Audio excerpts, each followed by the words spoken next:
Michael. We're going to open it up to questions now. And again, if you're following us on live stream or on Twitter, the hashtag for the conversation is hashtag TTIP. So let's get to the questions. I think that there will be a microphone going around there. Does anybody have a question that they'd like to address? Please try to address it to a particular speaker if you can. No questions means that there are no Americans in the audience, because usually they're the first ones to put their hands up. All right, I want an Irish woman to ask a question.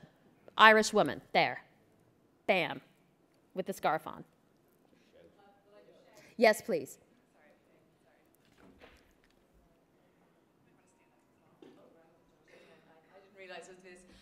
Natalie McGuinness, Mason Hayes and Kern.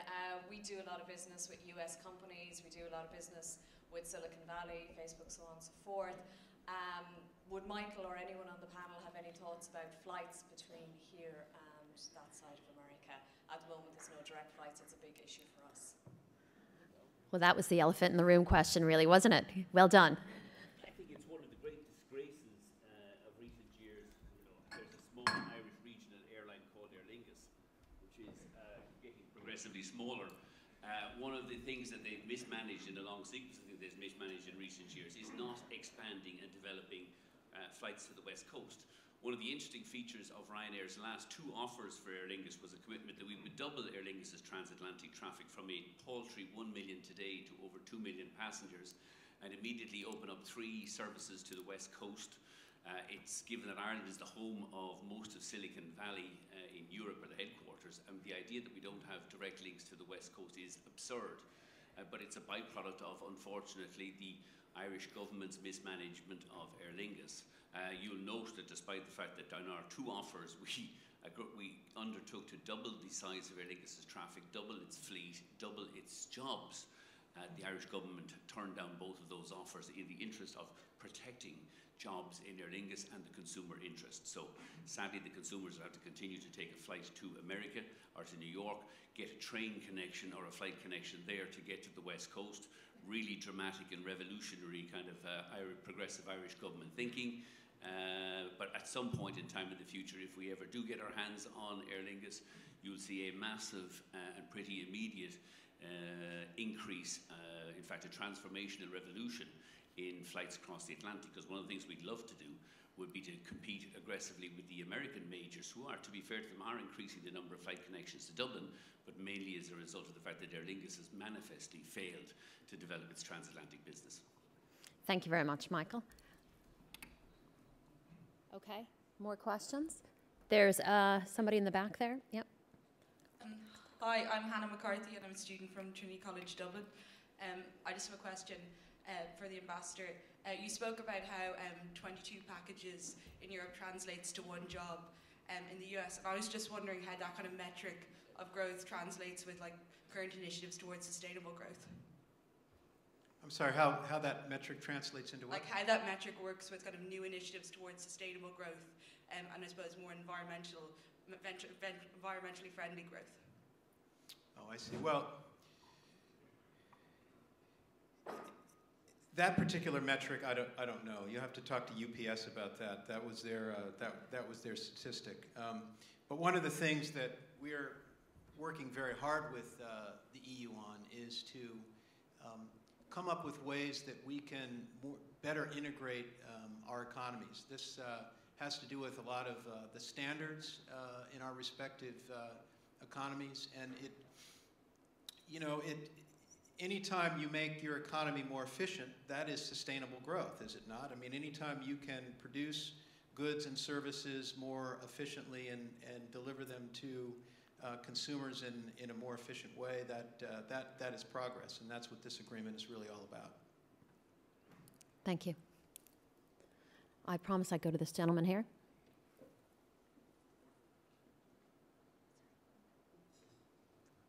Just down the front, the microphone, down the front. Just shout, go ahead.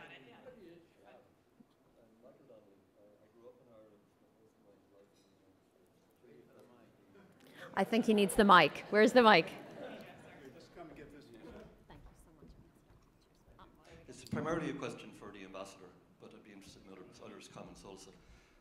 I grew up in Ireland and spent most of my life in the United States, came back here 12 years ago, believing that there was a European Union. Okay? Set up a number of businesses, primarily in the pharmaceutical space. And most recently, in the last year and a half, we've relocated those businesses primarily back to the United States. I have a difficulty with this concept that you can get an agreement in the European Union on anything.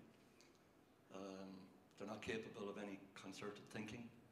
And I think as Michael O'Leary showed on his slide, you know, with the big gap in France, you know, do you realistically think that it's better to not deal with the individual countries and walk away from this European Union concept?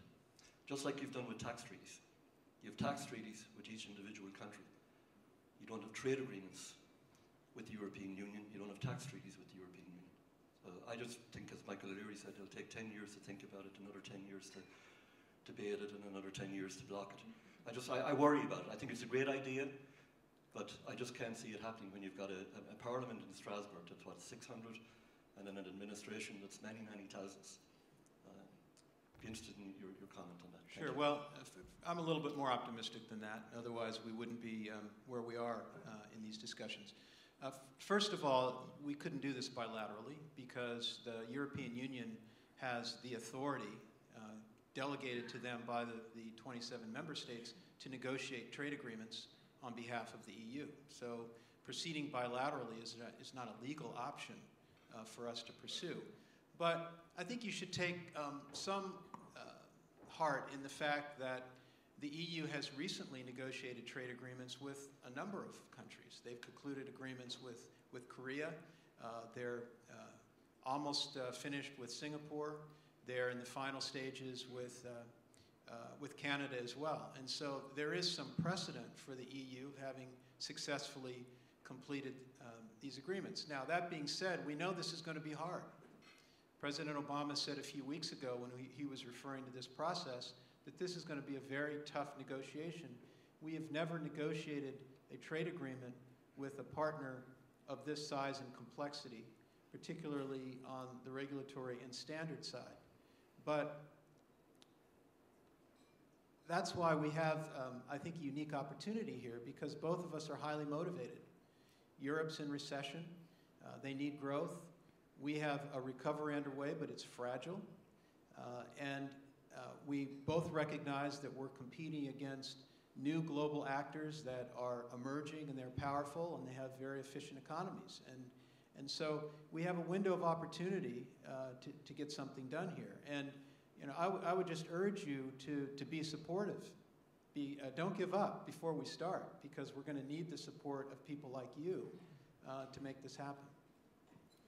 Thank you. You know, just yesterday at one of the events, we had the chairman of the parliamentary committee that would have to, you know, do its thing on all this. And the first part of his conversation, it was scaring the hell out of me. But he went through all the process that they would have to do, but ended by saying, and this thing is going to happen.